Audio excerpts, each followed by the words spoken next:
เป็นยังเป็นเท่ากับท่านที่เป็นยังกะคือเก่าพญาติอันเก่าพี่น้องกันเนาะพอกันตรงๆนี่คือการเอ้ยแม่นเจ้าก็คือการคือสะเพงนะใหญ่กับโบยูแต่ว่าแบ็คใหญ่มากแทนพี่น้องกันเนาะก็แบ็คใหญ่ครับโบใหญ่เลยสบายดีเด้อสบายดีจ้านั่งพี่ก็ได้ตี้มีพัดลมได้ไฟนี่น้อยนึงเราไม่ได้เปิดดอกพัดลมกับพี่น้องเลยมาโซนบุกประหยัดไฟป่ะเขาไม่ของเขาที่ทำมา2 บาทกับ2 สลึงแล้วขอต่อเล่ามา3 ล้านหาก็ต่อหลายด้วยแล้วระวังได้ป่ะนี่ฮะเราอาจจะเอาน้ำแต่2 ล้านหาก็ได้แล้ววะอ๋อรถลูกหยีกว่านะก็ตัวบริหารขาดน้ำนมเราเรียกมาโอ้เราถึกใจลูกเคยเราอ่ะถึกใจลูกเคยเด้เอามีได้ในคลิปเลยนี่ในคลิปเลยโอ้มี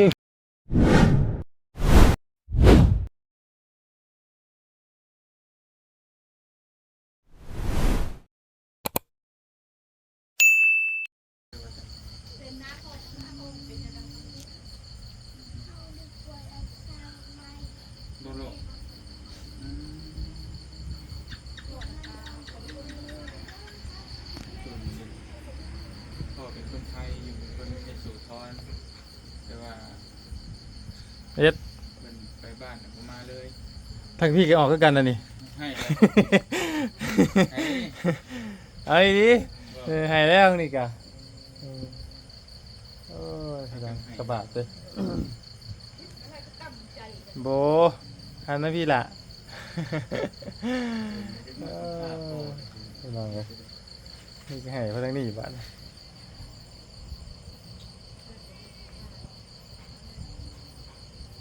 ให้ยังกระบาดลานบ่ตัวไหนตัวนี้ฮะบ่กระบาดลานบ่เรียกว่าอะไรอ๋อกินเอาตัวเองขาดพอดิบ่พอกับผู้ใดได้หมดนี่ให้ด้วยบ่พอขึ้นมาแล้วมันให้ด้วยหมดนี่ก็ได้เนาะอดเอาวันได้เลยเนาะ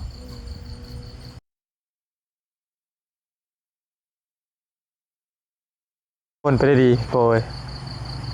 กันเวลากระบะเมตู้ผ้าให้น้ำบัดของโบไปเลยพอดีอันน่ะทางบนเตียงพี่น้องเลยเพิ่นเมาเรื่องอันนั่นพี่น้องเลยน้องน้ำพิงพอน้องน้ำพิงเนี่ยเราเห็นไผ่ละมาไผ่แล้วก็กอดพวกนั้นเนาะพี่น้องเลยวันนี้มากอดบนเตียงบัดนะพี่น้องเลยแต่น้องโบได้ยินข้ามาพ่อแล้วก็เอาได้ทันทีกะกระบาดเลยพี่น้องเลยมันเป็นคำที่อดบ่ได้เนาะโบเนาะที่ได้ยินคำมาพ่อนี่มันอดบ่ได้มันบ่มันไหลแล้วเนาะพี่น้องเลยมันคิดเห็นปั๊บเลยนะเนาะคำนี้พี่น้องเลยเข้าใจอยู่เนาะมันก็ยังไม่ไหม้อยู่พี่น้องก็ยังไหม้อยู่ครับคือหูน่ะขอบใจก็น้องมึงมันยังไหม้อยู่ให้อีกแล้วลูกสาวจัน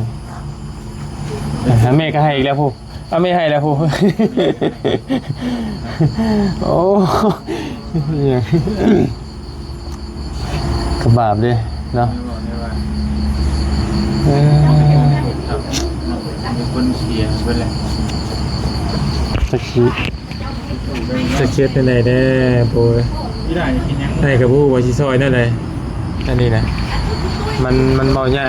ก็คำว่าเรื่องซอยมีแต่การเวลาเท่านั้นแหละที่ชีวิตให้เฮาดีขึ้นเนาะมีแต่การเวลาเท่านั้นแหละชีวิตจะดีขึ้น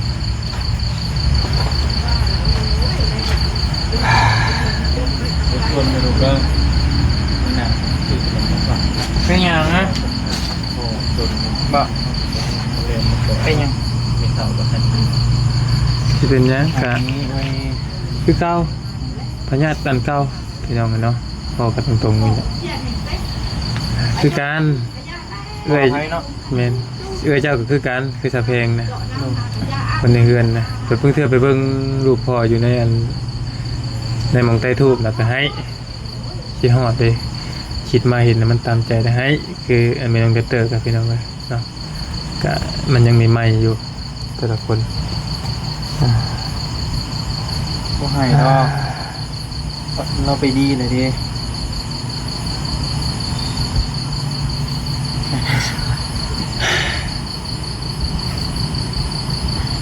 ทางนั้นก็ให้แม่ เป็นอะไรซะเนาะมันชักมาเลยพี่น้องเลยเนาะแต่ยังใหม่ๆจักเดือนได้บ่ ก็ได้เดือนไป เดือนไปนี่บ่ม เจ้าทำปีดวงอะไรปีแล้วก็ต้องมีเจ้า พี่น้องเลยเอาสู้ๆน้องโบเด้อนี่แหละเนาะ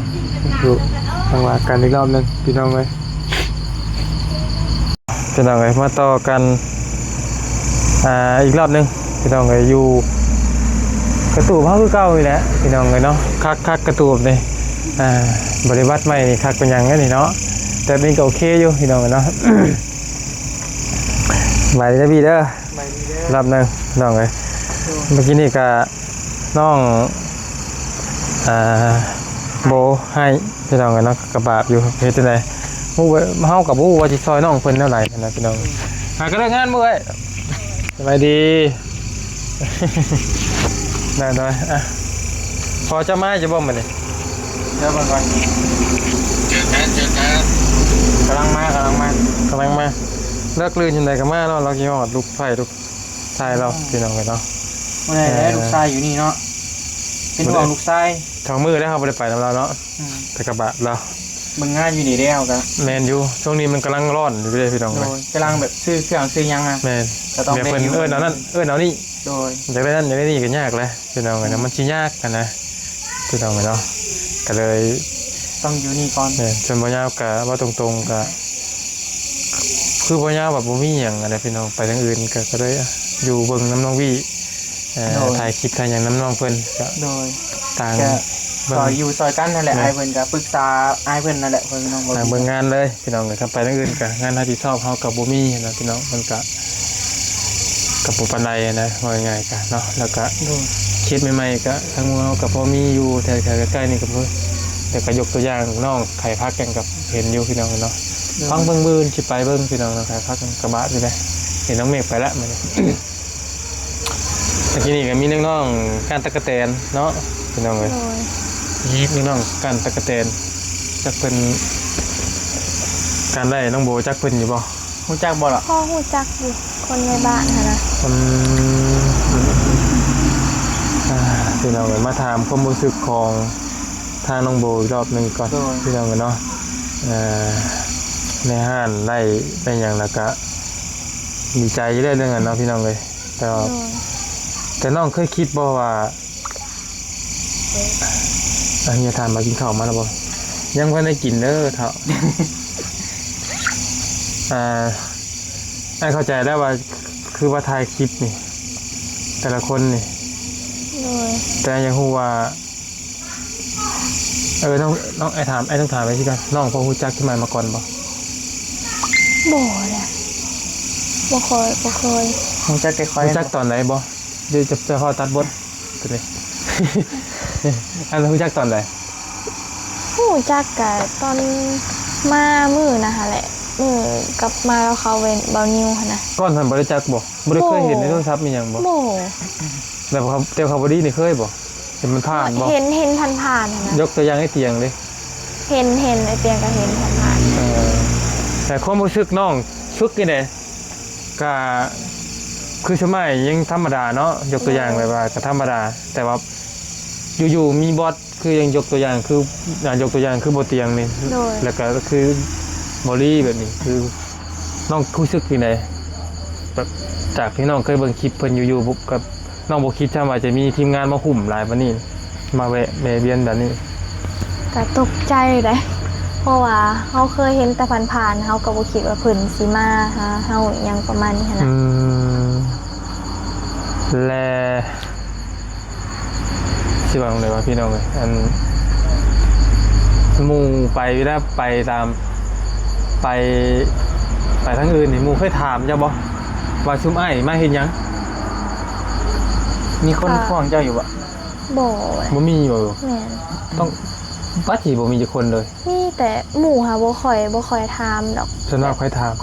คนอื่นนะคนฮู้จักซื่อๆหั่นนะ แต่เจ้าก็คิดว่าเป็นหมู่อ้ายบ่ประมาณ ประ นี้ มา บ่ ณนั้น เป็น มาหลินมาอย่างนี้แหละนะ ยูทูบเบอร์ประมาณนี้บ่ โดย โอเคพี่น้องเนาะแบบนี้ลองคิดให้พี่น้องเบิ่งก่อนจ้ะ เพิ่นท่าเบิ่งอยู่เนาะ เพิ่นท่าเบิ่งอยู่เนาะงานนี้บ่าวเตียงอิจฉาตาร้อนลูกสะใภ้บ่าวดีบี้โบ โอ้ยเงา พอดีสิมาเยี่ยมอยู่พี่น้องกันเนาะก็คือน้องเพิ่นก็คือบ่ยาวก็บ่คิดนะว่าสิได้มาอยู่ สิได้มานี่นะ แม่นบัดสิได้มาแบบว่ามาอยู่นี่เฮิงเติบอะนะพี่น้องเนาะ ยอดเดือนเลยเนาะ สิฮอดเดือนแล้ว โดย ก็คือพี่ว่างฮู้น่ะพี่น้องมองอะไรที่มันมีบางงานในมีหมองอะไรให้ที่ชอบในเฮาก็จะอยู่รนแน่พี่น้องเนาะ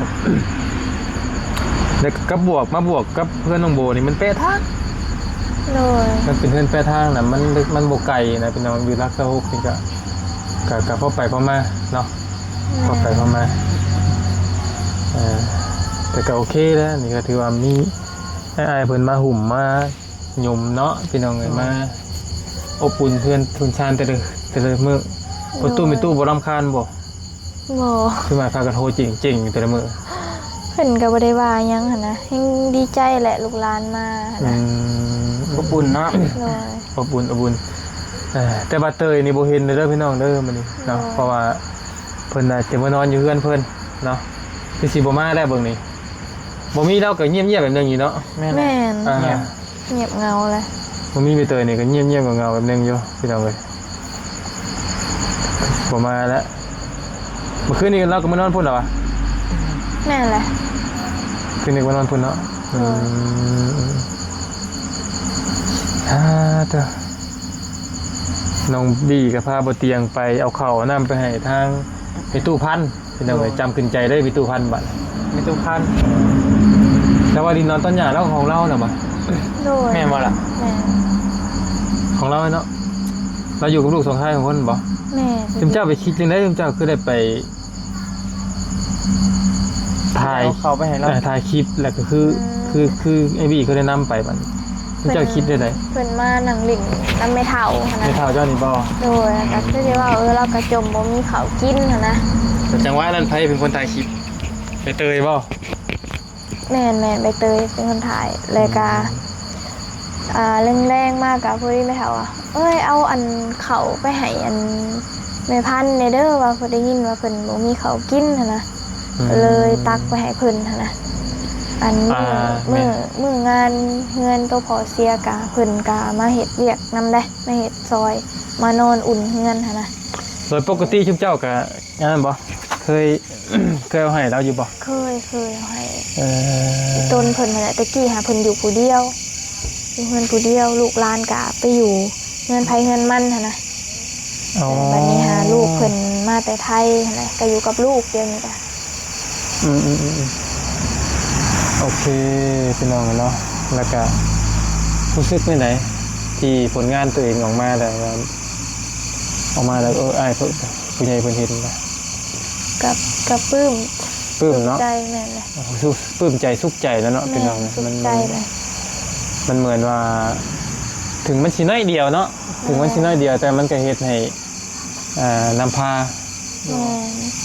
กระสอบข้าวมาจนได้พี่น้องเนาะ2กระสอบ เลย โอ้คักเด้เนาะ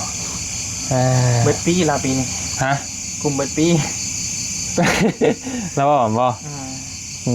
จังหวะนี่แหละตัวนี้เนาะก็ดีแล้วเนาะเล่นน้องโบก็ได้บุญน้ำการพี่น้องเลยดีแล้วที่มีอันจิตใจอยากซอยเพิ่นเนาะมันนี่ก็เงียบๆเงาๆเนี่ยพี่น้องเลยคือปอดใหญ่กับโบยูแต่ว่าแบ็คใหญ่มาแทนพี่น้องเลยเนาะก็ผมเป็นไงครับไม่ไงเลยสบายดีเด้อสวัสดีจ้านั่งพี่ก็ได้ตี้มีพัดลมได้ไข่นี่น้อยนึงก็ไม่ได้เปิดดอกพัดลมกับพี่น้องเลยมาโชว์บุกไปยัดไฟป่ะเข้าไม่ผมบอกเขาที่บ่เนี่ยเป็นย่างที่ไหนก็ยบแล้วจะทีทำแบ็คใหญ่เข้านิดนึงนี่นะคือปั่นแท้นะ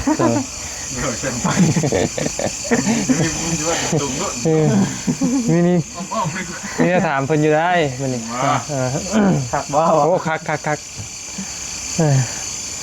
เห็นเพิ่นนะคอนกุ้มหมดนะคือเบื่อน้ำมาใช่เหรอเนาะนี่กี่ฝุ่นเกาะบ่วะเนาะอยากได้บ่บีโอ้ยอยากได้อยากได้ยังอยากได้ยัง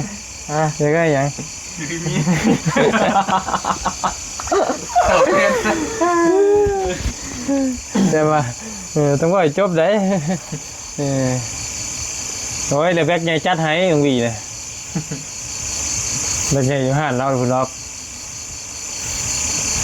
ตีแต่อาปากได้นะ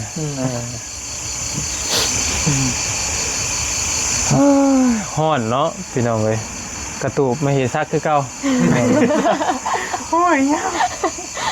ตั้งชื่อนี้เลยบ่เอาดีแล้วพอไม่เฮซักบ่หอมเฮซักพี่น้องเลยไม่ก็ต้องเว้ยเอาลูกชิ้นลูกค้าคนใดได้หอมเฮซักก็ดีแล้วโดยเฉพาะเมียข่อยยืนนะไม่บ่กระพานไป5 ปีเลยวน5 ปีได้แต่น้อยถึงใหญ่แล้ว5-6 ปีชักแต่เห็นยูทูบมาไม่ได้เวะได้นี่ไม่ได้เวะ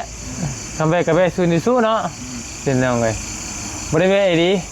ทำเวะกับเวะมีอยู่เคสหนึ่งน่าจะดีดต้องอยู่ว่าตอนนี้เนาะไม่เท่านะที่นั่นน่าจะดีดนี่เคยเอาเข่าไปเล่าอยู่ได้ทีหนึ่งตอนนั้นไม่ได้จากมือไม่ได้ลองมึงเข่าไปเบิ่งกันเนาะพี่น้องเลยกระบาดจะได้หนึ่งก็ได้ผ่านมาอยู่ของเขาโบจักกันได้พี่น้องกันเนาะอันนี้ก็มาจากน้องพัดไส้แหละพี่น้องก็เริ่มต้นกันเพราะว่าเป็นมีผู้สาวอยู่นี้เนาะมีผู้สาวอยู่นี้แล้วก็ทางบดีเนี่ยพาน้องบี้มานำแต่เห็นทวิตอย่างนี้มันปิ้งเลยประชันถ่ายไส้แล้วปิ้งเลยนะแต่ไฟยิ่งอีกยังเอาว่าได้ไหมจะธรรมดาแต่ข่อยบ่ธรรมดาเขาไว้บ่เห็นแล้วก็ปิ้งแล้วต้องดีนะพี่น้องเนาะไม่ได้ไกลกันได้พี่น้องโอเคอยู่ได้เนาะแต่สมมติว่าน้องวีมาอยู่นี่กันหักเบิ้งบ่ส่งหรอกเคยลาเลยสมมติว่าดีดอกกันเป็นยังไงแต่ว่าจะชีผ้าหอบใต้หอบเนื้ออยู่ต้องโบอยากอยู่วะอยู่เพื่อนบ่หรือชิอยู่ที่ไหนก็ได้สมมติเลยเบิ่งธนาคารตัวจริงเนาะแม่เรายังโมโหอนาคตแม่เบิ่งธนาคารตัวจริงอันเคยเสียสละให้เบลอยู่ก็ได้เนาะเพื่อนหลังนี้พี่น้องเลยบรนนอกเป็นเพื่อนบทเสยเนี่ยนังค่าเลยแหละที่นอนหันเลยบอกจังว่าน้องเขาเนี่ยบูกันคือว่าจะกั้นห้องนึงบ่คำกำนี่แคบแล้วแหละคำกันกันเนาะแคบมีเงินกันทิ้งห่านลงบัดน้องบัดบ่มีห้องนอนความหมายนะนอนมีแต่นอนอยู่ห้องโล่งเปล่ารถนะกันเนาะยุคนี้สมัยนี้มันก็เนี่ยใดบ่คือยุคเขามีแต่ปากกั้งมาอ้อมตะกี้วะน้องบูนบ่เนี่ยเป็นต่อมีอีกคือทั้งหลังเลยทั้งข่างเลยเนาะข่างก็ได้พอได้ห้องนอนอยู่เนาะ นั่นแหละเนาะจังหน่อยพอปูกับมาเราพอ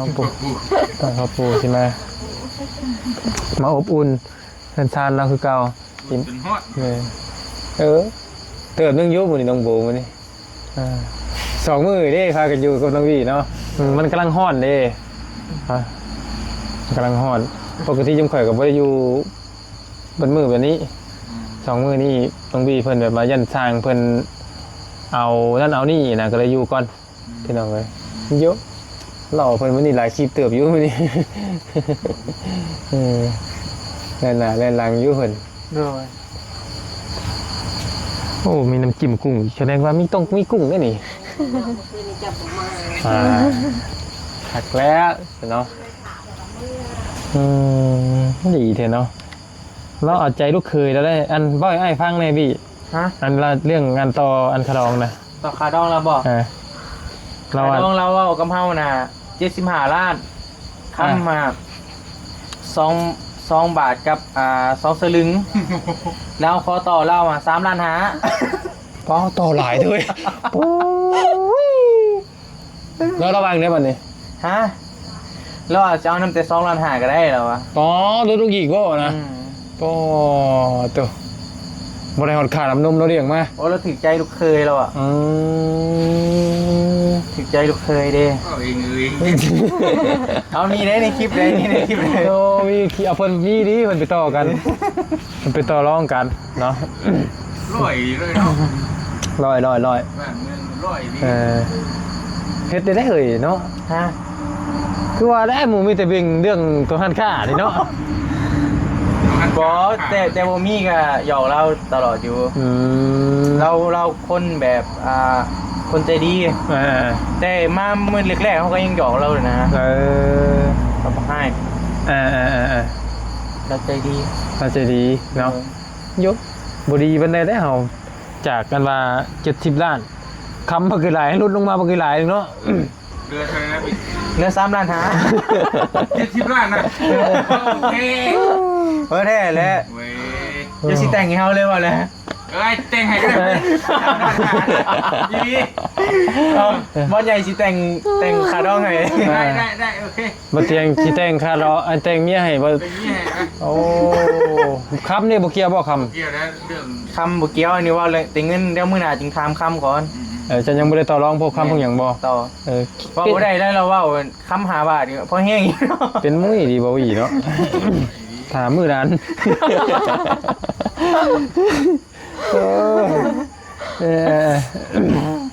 อบอุ่นพี่น้องเลยดีแล้วเสิร์ฟเพิ่นไว้ดิเนาะเคยได้เก็บหาเก็บซิปเด้ท่อน อุกใจน้ำคับนี่แหละพี่น้องเลยเนาะยุคนี้เลย ประมาณจะคูณ 50 ล้านเนี่ย 2 ฮูนบ่ 2 หุ่น 2 บาทก็100 ล้าน แม่นแหละ บ่ยังไงบาทนึงเนี่ยได้50บ่ดิเนี่ย บาท50 ล้านบาทละ50 ล้าน 2 บาท100 ล้าน รองวลายก็ยาน่าจะทำใน2 บาท แต่มันก็ซ้ำ ไม่ กัน เอา ไว้ แล้ว เนาะ แต่เดี๋ยวทาเบิ่งก่อนฟังเบิ่งบื้นสิต่อเราอีก เอาบางทีเงิน3 ล้านหากับคำ5 บาทก็พอให้อีกเขา นึกใช่แล้วว่า6-7 บาทแล้วใส่เขียงได้อีกเพิ่นดิมันเพิ่นได้ดี บอกได้ครับรอพี่น้องกันจังหน่อยเนาะนั่นแล้วเด้อน้องบี้เนาะ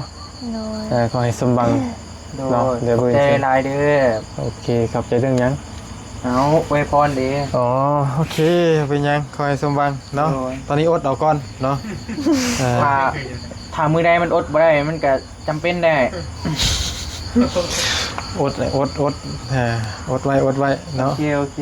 อดไว้ เราสิคิดเห็นหน้าเจ้าเด้อเราจะบอกอดเด้ แต่ว่าครูบอกทางนี้ก็บ่ได้ เจ้าดีอดได้อยู่อดบ่ได้ มาได้หมุนก้อนไหนนะอายุดีมีแห้งส่งมานำด้วย บายดีเด้ จังว่ากันเวินพ่อกันใหม่เนาะพี่น้องเนาะ โดย โดย